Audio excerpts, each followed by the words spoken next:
Bonjour à toutes et à tous, j'espère que vous allez bien. Je vous souhaite la bienvenue sur ma chaîne. Aujourd'hui nous nous retrouvons pour une vidéo update lecture où je vais vous parler de mes 6 dernières lectures. Comme à mon habitude dans mes updates lecture, je présente des lectures très variées. Comme ça il y en a pour tous les goûts et j'espère que ça vous plaira. Bon, pour ceux qui me suivent depuis plusieurs années maintenant, vous savez que je suis un fan de Stephen King et c'est pourquoi j'ai décidé de vous parler de deux Stephen King dans cette vidéo. Le premier dont je vais vous parler c'est de Christine, édité aux éditions Le Livre de Poche, comme d'habitude.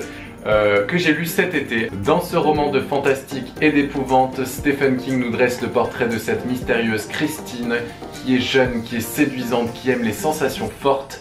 Pourtant, il y a bien quelque chose qui ne va pas dans l'histoire, vous vous en doutez bien. En effet, Christine est une voiture. Alors, qu'est-ce que c'est que cette histoire? C'est assez particulier, je l'avoue. Nous allons suivre le personnage d'Arnie qui va croiser la route de Christine et qui va en tomber totalement amoureux. Il n'est pas le seul d'ailleurs puisque Christine également est totalement sous le charme. Jusque là vous me direz tout va bien, il n'y a pas de problème. Mais quand Christine va se rendre compte que Arnie a une petite amie, la jalousie s'installe et il se trouve que Christine n'aime pas avoir de concurrence et ne se laissera pas rouler dessus.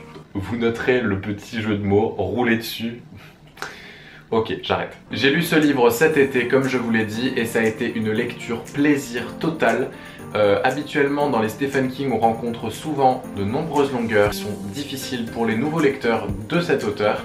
Et là, pas du tout. C'est un des Stephen King les plus fluides que j'ai vu, étant donné que les personnages sont des adolescents et que ça se passe dans un contexte un petit peu lycée, tout ça. Je me dis que du coup l'histoire est un peu plus accessible, un peu comme avec Carrie. Je sais pas pourquoi, mais bizarrement dans ce livre j'ai trouvé qu'il n'y avait aucune longueur et que ça avait un rythme hyper rapide.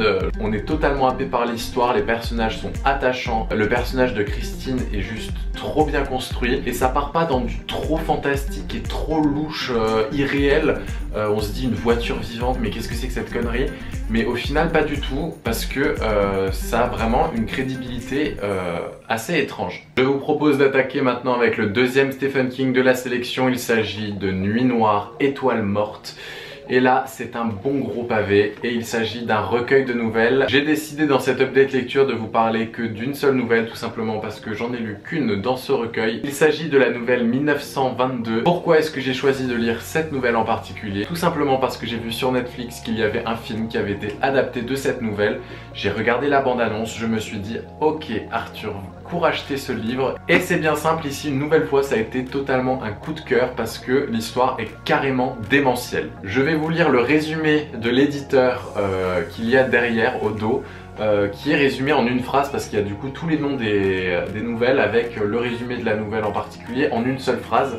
Ça résume bien le topo. Alors, c'est un fermier du Nebraska qui confesse qu'il a assassiné son épouse avec l'aide de son fils de 14 ans. Voilà, toujours dans la gaieté, dans la bonne humeur, Stephen King, c'est quand même incroyable. Je pense qu'il a été drogué au gaz hilarant. Il s'agit bien évidemment ici d'une histoire de nouveau très sombre, très dure. Je ne veux pas vous en dire trop parce qu'il s'agit d'une nouvelle et que j'ai pas envie de vous gâcher toutes les surprises, bien que la nouvelle soit quand même assez longue, elle fait plus de 200 pages il me semble. Mais c'est du très bon parce que de nouveau ici on évite les longueurs, donc pour les gens qui veulent lire du Stephen King un petit peu pour la première fois, évitez de vous lancer dans des pavés comme ça, vous allez vite vous y perdre et vous allez forcément être dégoûté de l'auteur pour une première lecture. Donc je vous conseille quand même de commencer par des lectures plus accessibles comme celle que je viens de vous présenter ici. Donc là on suit cette histoire de famille où la mère pète un câble parce qu'elle veut quitter cette ferme, le mari ne veut pas mais c'est à la mère qu'appartiennent les terres et du coup le seul moyen de récupérer ces terres c'est bien évidemment de tuer la petite maman, de la jeter dans un puits, voilà, avec l'aide de son fils de 14 ans. Voilà, on part sur une très bonne éducation. Vous vous doutez bien évidemment qu'il va se passer des choses un peu étranges après l'assassinat de la mère. Mais voilà, je vous laisse avec ce petit résumé. Je vous laisse vous faire vos propres avis en lisant le livre. À la rentrée, j'ai eu envie de lire un petit livre en anglais. J'avais envie, je ne sais pas pourquoi. Et j'ai décidé de lire Un cadavre dans la bibliothèque par Agatha Christie. Comme le dit le titre, on va découvrir un cadavre dans une bibliothèque. Merci Arthur pour cette information qui ne sert absolument à rien. Mais voilà, c'est cadeau, c'est bientôt Noël, emballé c'est pesé. C'est donc avec la détective Miss Marple qui est ma préférée des deux entre Hercule Poirot et Miss Marple. Miss Marple, c'est dans mon cœur. Je vous parle maintenant d'un livre que j'affectionne particulièrement, que je n'ai pas lu mais que j'ai relu cette fois. Et il s'agit de Glaneur de rêves, écrit par Patti Smith. Patti Smith, si vous ne le savez pas, n'est pas que auteure mais également chanteuse. C'est une de mes chanteuses préférées d'ailleurs.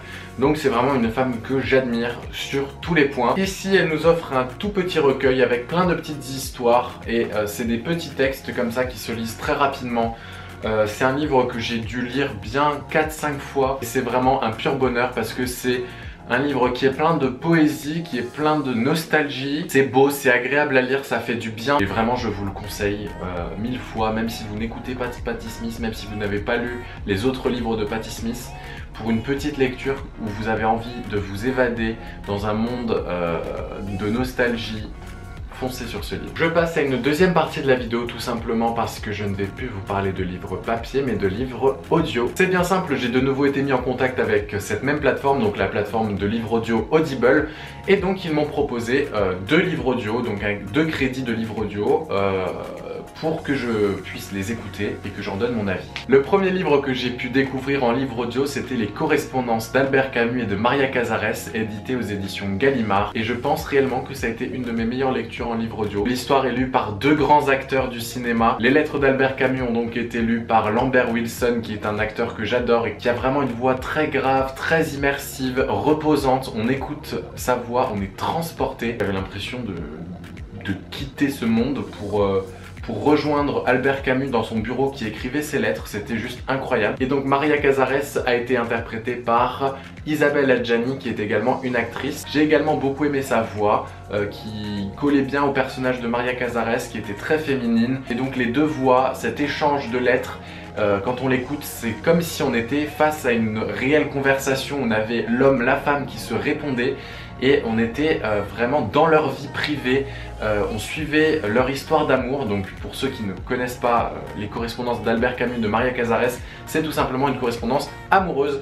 Donc 2 amoureux qui s'envoient des petites lettres, mais c'est bien plus que cela, tout simplement parce que les lettres sont magnifiques, c'est réellement des chefs-d'œuvre.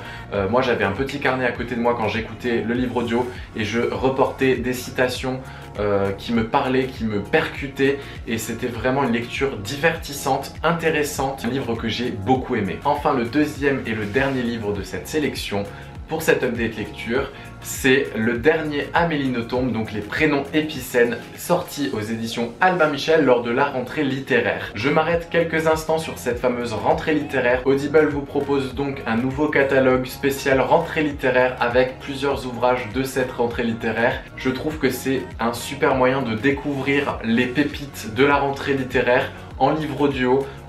C'est super original et dans cette sélection j'ai choisi le dernier Amélie Nothomb parce que Amélie Nothomb, vous le savez bien, c'est une auteure que j'affectionne particulièrement. De plus, ce qui est vraiment bien avec Amélie Nothomb en livre audio, c'est tout simplement que les romans d'Amélie Nothomb sont des romans très courts, donc en livre audio très accessible. L'histoire de ce roman est bien simple. Souvenez-vous du dernier Amélie Nothomb, Frappe-toi le cœur, qui évoquait une relation mère-fille. Ici, Les Prénoms épicènes sera donc une contrepartie de Frappe-toi le cœur et évoquera une relation père-fille.